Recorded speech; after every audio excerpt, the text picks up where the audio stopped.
मी हे वक्तव्य आजच ऐकलं आपल्या सगळ्यांच्या माध्यमातून. पहिली गोष्ट, शिवसेना हा एक स्वतंत्र पक्ष आहे आणि आम्ही महायुतीमध्ये सगळे माननीय मुख्यमंत्री देवेंद्रजी फडणवीस साहेबांच्या नेतृत्वाखाली सरकारमध्ये काम करतो. त्याच्यामुळे अशा पद्धतीची मित्र पक्षाला वेदना होतील अशा वल्गना करणं हे योग्य नाही असं मला वाटतं. आणि शिवसेना ही स्थापन होत असताना प्रबोधनकार ठाकरे साहेबांच्या समोर हिंदू हृदय सम्राट वंदनीय बाळासाहेबांनी स्थापन केलेली ही शिवसेना आहे. त्याच्यामुळे शिवसेनेचा बाप हा एकच आहे, ते म्हणजे हिंदू हृदय सम्राट वंदनीय बाळासाहेब ठाकरे. त्याच्यामुळं सरकारमधल्याच आमदारांनी अशा पद्धतीनं बोलणं योग्य आहे असं मला वाटत नाही. कारण शेवटी शिवसेना ही जी संघटना आहे ही एका वेगळ्या विचारधारेची आहे आणि वेगळा विचारधारा ही माननीय वंदनीय बाळासाहेबांनी स्थापन केलेली आहे. त्याच्यामुळे अशा पद्धतीची वक्तव्य होणं ही योग्य नाही.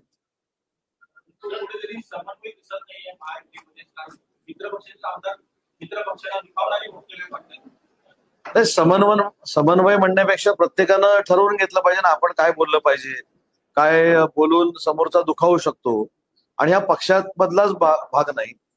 शिवसेनेचा बाप मी आहे हे म्हणणं हे फक्त शिवसेनेला वेदना देणार नाही, तर महाराष्ट्रातल्या प्रत्येक मराठी माणसाला देखील वेदना देणार आहे.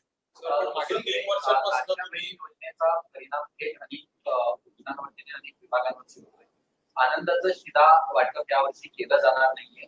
त्यासोबत शिवभोजन थाळीचं जे 60 कोटींचं आर्थिक बजेट होतं त्याला 20 कोटीवरती आलेला आहे. सरकारला त्या योजनेचा फटका बसलेला का नाही? एखाद्या योजनेचं बजेट हे 20 कोटी आलं म्हणजे त्या योजनेला पुन्हा पैसे मिळणार नाही, तसं सरकारमध्ये कधी होत नाही. जर ते 20 कोटी आलं असेल तर ते 60 कोटी कसं करायचं हे उपमुख्यमंत्री आणि अर्थमंत्री अजितदादांना चांगलं माहिती आहे. त्याच्यामुळे असलेल्या योजना बंद होणार नाही याची दक्षता महायुतीचं सरकार नक्की घेणार आहे.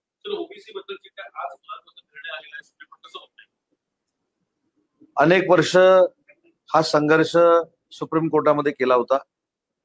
हे राजकीय म्हणून सांगत नाही, परंतु 3 वर्षापूर्वीचं सरकार जे स्थापन झालेलं होतं महाराष्ट्रामध्ये त्या सरकारनं कुठेही सर्वोच्च न्यायालयाकडे ओबीसीना न्याय मिळावा अशा पद्धतीची भूमिका घेतलेली नव्हती. अनेक वेळा वकील देखील कोर्टामध्ये उभे राहिलेले नव्हते. परंतु एकनाथ शिंदे साहेब मुख्यमंत्री झाल्यानंतर आणि त्याच्यानंतर देवेंद्रजी मुख्यमंत्री झाल्यानंतर या महाराष्ट्रातल्या ओबीसी घटकातल्या लोकप्रतिनिधींना आज न्याय मिळालाय. ओबीसी समाजाची मागणी सुप्रीम कोर्टानं आज मान्य केली. त्याबद्दल आम्हाला सगळ्यांनाच मनापासूनचा आनंद आहे.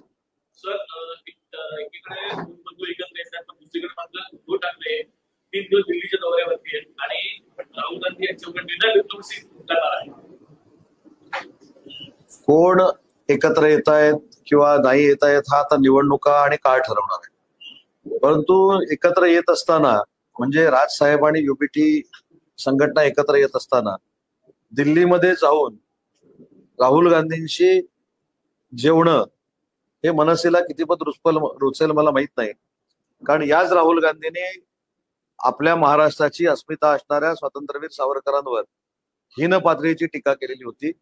आणि मी अनेक वेळा असं सांगितलं की जेव्हा युतीला सामोरं जाण्याची चर्चा सुरू होईल त्यावेळी राजसाहेबांच्या पक्षाकडनं पहिला हा प्रश्न विचारला जाईल की स्वातंत्र्यवीर सावरकरांवर टीका करणाऱ्या काँग्रेसच्या संघटनेचं नक्की तुम्ही काय करणार आहे, हा देखील प्रश्न समोर येईल ना.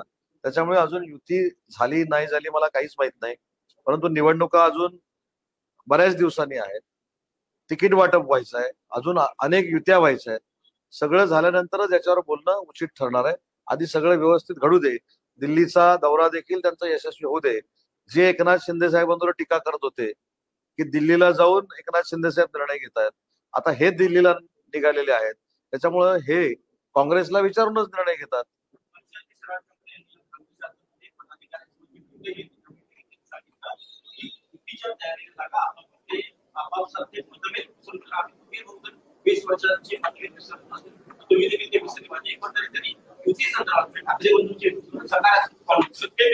मला असं वाटतं की त्यांनी सकारात्मक जर संकेत दिले असते तर मी कशाला बोलायचं. त्यांनी सकारात्मक जे संकेत दिलेले आहेत त्याच्यातनं त्यांची युती होणार आहे न होणार आहे निवडणुकीच्या वेळी कळेल ना आपल्याला. आजच आपण निवडणुकीचे आराखडे बांधणं आणि युती झाली म्हणून तुम्ही काय करणार त्याच्यावर आम्ही काही आपलं मत मांडणं हे सध्या तरी आजच्या दिवशी योग्य नाही.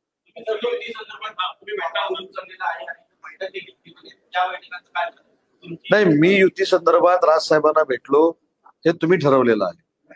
मी अनेक वेळा असं सांगितलंय की मी राजसाहेबांना जे भेटलो ते मराठी भाषेसाठी भेटलो, मराठी भाषेच्या संदर्भामध्ये त्यांच्या काही धोरणासंदर्भामध्ये भेटलो. शिंदे साहेबांबरोबर ज्यावेळी मी जेवायला तिथं होतो त्यावेळी देखील राजकीय काहीच चर्चा झालेली नाही. मी वारंवार सांगितलेलं आहे. त्याच्यामुळे मी भेटलो हे युतीसाठी भेटलो हे तुम्ही ठरवलेलं आहे, मी नाही. मी राजकीय खिचडी बनवणार हे पण म्हटलेलं नव्हतं. मी करोनातली खिचडी खायला गेलेलो नव्हतो. मी राजसाहेबांच्या घरची खिचडी खायला गेलो होतो असं बोललो होतो. मी त्याचं पण उत्तर दिलेलं आहे. ज्या दिवशी मला राजसाहेब खिचडी खायला बोलवतील त्या दिवशी मी त्यांच्याकडे जाणार. मी माझ्या त्या वाक्यावर आजही ठाम आहे.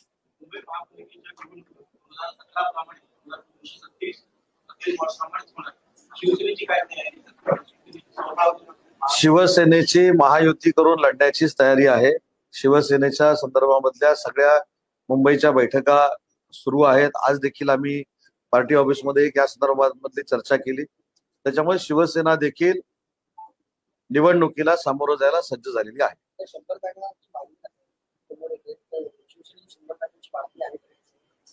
त्या समन्वय समितीमध्ये मी आहे, पण त्या समन्वय समितीमध्ये आतापर्यंत तरी मला कळलेलं नाही की 100 जागा आम्ही मागितल्या.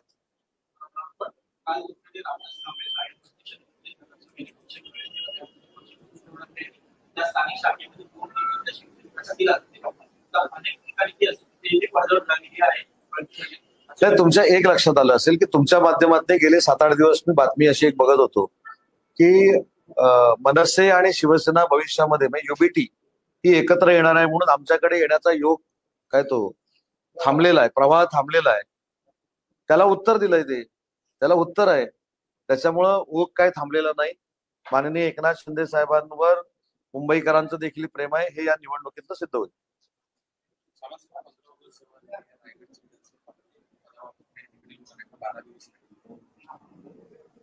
12 दिवसात अनेक घडामोडी होऊ शकतात ना. 15 तारीख यायला 12 दिवस अजून शिल्लक आहे. त्याच्यामुळे 12 दिवस आपण प्रतीक्षा करायला काही हरकत नाही. नाही, झेंडावंदनाचा मान देखील भरत शेठ गोगावलेंनाच मिळावा ही आमची मुख्यमंत्र्यांकडे मागणी राहणार आहे. जास्त आमदार शिवसेनेचे तरी देखील पालकमंत्रीपद काय नेमकं कारण आहे? आतापर्यंत पाहायला गेलं तर शिवसेनेच्या आमदारांनी आपली मागणी केली की आपले आमदार जास्त त्यामुळे आम्हाला पालकमंत्री. आजही वैयक्तिक एक शिवसैनिक म्हणून आणि शिवसेनेमध्ये एकनाथ शिंदे साहेबांच्या नेतृत्वाखाली काम करणारा एक कार्यकर्ता म्हणून आज देखील माझी मनापासूनची हीच इच्छा आहे की भरत शेठ गोगावले हेच रायगडचे पालकमंत्री झाले पाहिजे.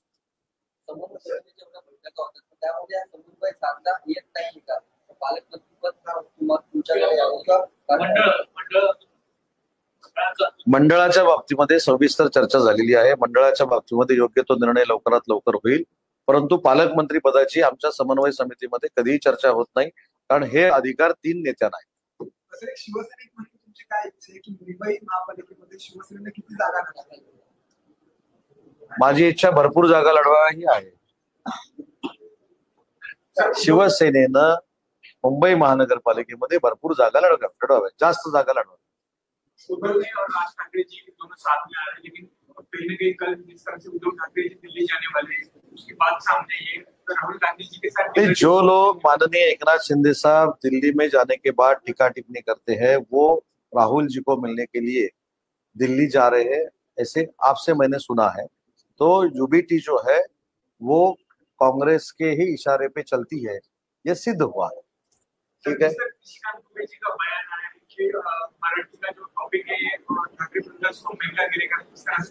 नहीं, वो क्या बोल रहे हैं ये मुझको मालूम नहीं, लेकिन मराठी भाषा जो है, मराठी लैंग्वेज जो है उसके बारे में हर एक मराठी महाराष्ट्रियन जो है उसको अभिमान है. और अगर उसके ऊपर कोई अन्याय करता है तो शिवसेना भी आगे जाके उसका विरोध करेगी.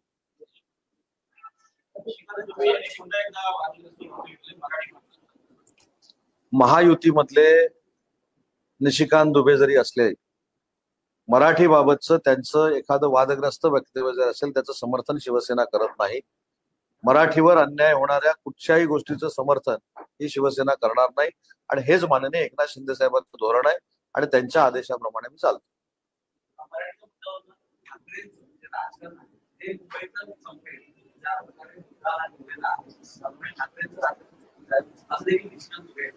निशिकांत दुबे काय म्हणतात त्याच्यापेक्षा मुंबईकर काय म्हणतात त्याच्यावर माझा जास्त विश्वास आहे. विधानसभेच्या निवडणुकीला असे अनेक लोक काही काही बोलत होते, परंतु महाराष्ट्राच्या जनतेनं महायुतीला भरभक्कम पाठिंबा दिला आणि आमच्या 232 जागा निवडून आल्या. याचीच पुनरावृत्ती मुंबई महानगरपालिकेमध्ये येणार आहे. कोणीही कितीही आरोप प्रत्यारोप केले तरी महायुतीची सत्ता ही मुंबई महानगरपालिकेवर येऊन भगवा फडकणार.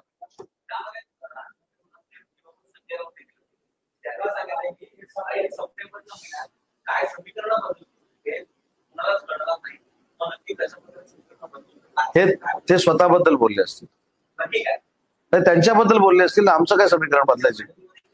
एक लक्षात घ्या, ज्या महायुतीचे 232 आमदार आहेत तिथं आमचं समीकरण गुणाकार भागाकार होण्याची गरज नाही.